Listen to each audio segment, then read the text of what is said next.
पहले मेरे साथ एक जयकारा लगाइए। हर हर हर हर जय महाकाल। मैं एडवोकेट आशिमा पाटिल राजस्थान हाईकोर्ट में प्रैक्टिस करती हूँ। मैं आज आपको संविधान के बारे में बताऊंगी। देखिए, जैसे आप घर में भगवत गीता पढ़ते हो, भगवत गीता है, रामायण है, शिव पुराण है ना? वो देखिए घर में दादा दादी ने दिखाई होगी ना, तो वो हमारा ग्रंथ है, पवित्र ग्रंथ है। उसी प्रकार ये है संविधान की, ये है हमारा संविधान, कॉन्स्टिट्यूशन ऑफ इंडिया। जो हमारे समाज में नियम सिद्धांत बने हैं ना, उनका ये पवित्र ग्रंथ है, लोकतंत्र का ग्रंथ। ठीक है, इसी के आधार पर नियम सिद्धांत का लिखित रूप और दस्तावेज है ना। संविधान का मतलब बताओ। संविधान का मतलब होता है संविधान, मतलब जिसका अर्थ है कानून सबके लिए बराबर, कानून सबके लिए समान। सबको पता है 15 अगस्त को जाते हो स्कूल, इंडिपेंडेंस डे पे झंडा फहराते हैं, लड्डू मिलते हैं, है ना। उसी प्रकार से 26 जनवरी को हमारा गणतंत्र दिवस मनाया जाता है, जिस दिन हमारे ये संविधान, जैसे गीता रामायण, उसी प्रकार हमारा ये है संविधान, है ना। इस दिन, जिस दिन लागू हुआ गणतंत्र दिवस पे, है ना। संविधान को हमारे देश में सर्वोपरि स्थान दिया है, जिसका मतलब है भारत को एक संप्रभु, समाजवादी, धर्मनिरपेक्ष, लोकतांत्रिक और गणराज्य घोषित करता है। जैसे आप सबके घर में मम्मी पापा, दादा दादी, नाना नानी सब अपनी अपनी बात बताते हैं ना, कि बेटा ऐसे करो, ऐसे नहीं करो, घर में ये करना है, घर में वो करना है। उसी प्रकार जैसे ही हमारा देश है, हमारे घर में अलग अलग सब रूल्स बनाते हैं, बेटा ये खाना है, या स्कूल कब जाना है, कब जगना है। उसी प्रकार हमारा संविधान हमें शासन, प्रशासन, जिससे जनता चल रही है ना, जैसे विधायक है, न्यायपालिका, कार्यपालिका, सब इसी के मुताबिक ही चलती है। संविधान हम सभी लोगों को एक ही सूत्र में बांधता है। जैसे घर को चलाने के लिए किसी नियम संस्कार की आवश्यकता होती है, अर्थात संविधान की आवश्यकता होती है, इसी प्रकार हमारे देश में शांति और कायम ढंग से रूप चलने के लिए संविधान की आवश्यकता होती है। हमारे कुछ मौलिक अधिकार हैं, मौलिक अधिकार जो हमसे कोई छीन नहीं सकता।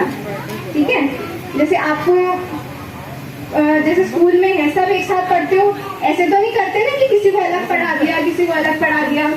सबको एक समान ही पढ़ाया जाता है। क्यों? क्योंकि हमारे समानता का अधिकार हमें ये संविधान देता है। और अगर कोई आपके अधिकारों का हनन करता है या मना करता ना कि ऐसा नहीं करना, तो हम अदालत में जा सकते हैं, जैसे हाई कोर्ट जा सकते हैं, सुप्रीम कोर्ट जा सकते हैं।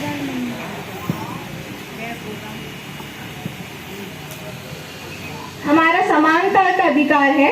कानून की नजर में हम सब बराबर, जैसे मम्मी पापा के नजर में होता है ना कि बेटी भी प्यारी, बेटा भी प्यारा, है ना, उसी तरह से संविधान की नजर में भी हम सब बराबर हैं। जैसे भगवान की नजर में हम सब बराबर हैं, बस डिपेंड करता है हमारे कर्म कैसे हो। उसी प्रकार हमारा संविधान है, हमारे कर्म अच्छे तो हमारे साथ बुरा नहीं होगा। अगर हम कहीं हमारे कर्म गलत हो जाते हैं, तो या तो हमें हमारे बड़े हमें राय देते हैं, शिक्षा देते हैं कि बेटा ऐसे करना चाहिए, तो उसी प्रकार हमारा संविधान भी हमें हमारे कर्तव्य को पालन करना सिखाता है। भारत में हमारे जाति, क्षेत्र, लिंग, आधार किसी का भेदभाव नहीं किया जाता, लेकिन अगर कोई आपसे भेदभाव करता है तो उसकी तुरंत शिकायत होती है। जैसे होता है ना, छोटा भाई परेशान करे बड़ी बहन को, तो आप क्या करते हो? मम्मी पापा के पास जाते हो, शिकायत करते हो, दादा ये कर, ऐसे करा। उसी प्रकार हम इसमें भी शिकायत कर सकते हैं। अगर हमारे कोई अधिकारों का हनन हो तो उसका शिकायत की जा सकती है। ठीक है,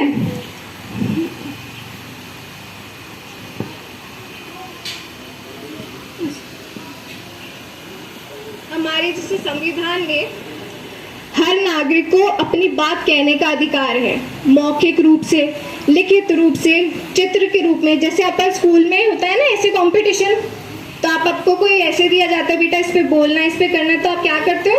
ड्राइंग बनाते हो, है ना? अपना क्या लिखते हो? बनाया आपने कभी कुछ बनाया चित्र आपने हैं? अच्छा, तो फिर जैसे होता है ना मम्मी के ऊपर ऐसे बोलना है, बोलते हो? तो उसी प्रकार हमें अधिकार दिया है कि हम अपनी बात रख सकें, कोई भी बात लिखित रूप में, मौखिक रूप में, या जो भी हमारा अभिव्यक्ति दी गई है, लेकिन उसकी कुछ सीमाएं हैं। जैसे घर में हमारे बड़ों से हम बात करते हैं, पर आप ऐसे तो नहीं ना मर्यादा में रह के बात करते हो ना, आप करके बात करते हो, तू तड़ाके से बात नहीं करते ना। उसी तरह संविधान हमें हक तो देता है बोलने का अधिकार, लेकिन सीमाओं में। ऐसा कुछ नहीं बोलना जिससे किसी की बात दिल पे लग जाए। जैसे भाई बहन है, आपसी प्रेम में प्यार में रहते हैं, लेकिन लड़ाई हो जाती है तो कितना गंदा माहौल हो जाता है ना?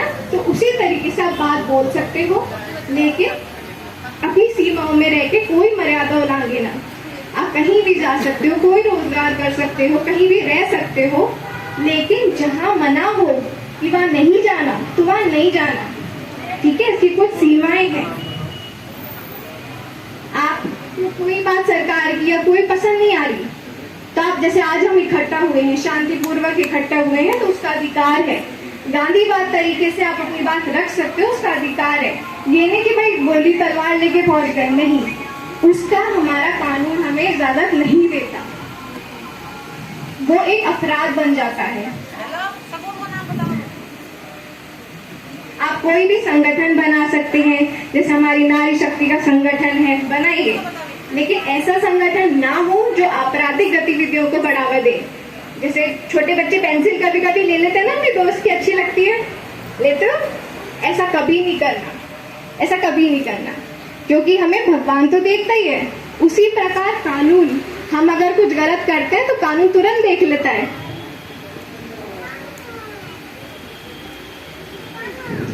जीवन का हमारा अधिकार है, सिर्फ शारीरिक रूप मात्र नहीं, गरिमा और सम्मान से रहने का अधिकार है।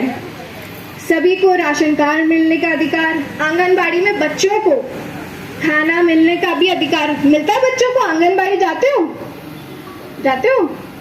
तो कोई आपके दोस्त हो, उनको बताना कि आपको आंगनबाड़ी में खाने का, इन सब का अधिकार है ना? खाना नहीं मिलता तो तुरंत शिकायत करना।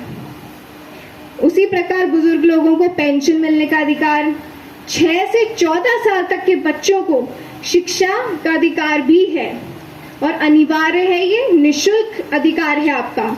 तो अगर कोई पढ़ने को मना करे ना, तो कहना नहीं, हमारा पढ़ने का अधिकार है जो हमसे कोई नहीं ले सकता, है ना? पढ़ते हो ना आप सब, स्कूल जाते हो?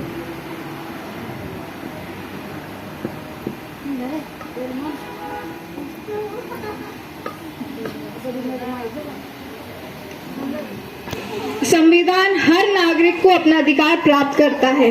उसी प्रकार हमारी महिलाओं के लिए भी कुछ अधिकार बनाए गए हैं, जैसे समान वेतन का अधिकार। ये नहीं कि भाई पुरुष को अलग वेतन दिया जा रहा है एक ही काम के लिए और महिलाओं को अलग वेतन दिया रहा है, नहीं, आपका समान अधिकार है। संपत्ति का अधिकार है, गरिमा और शालीनता का अधिकार है, और किसी भी महिला को शाम के बाद गिरफ्तार नहीं किया जा सकता। हाँ, वो कुछ अन्य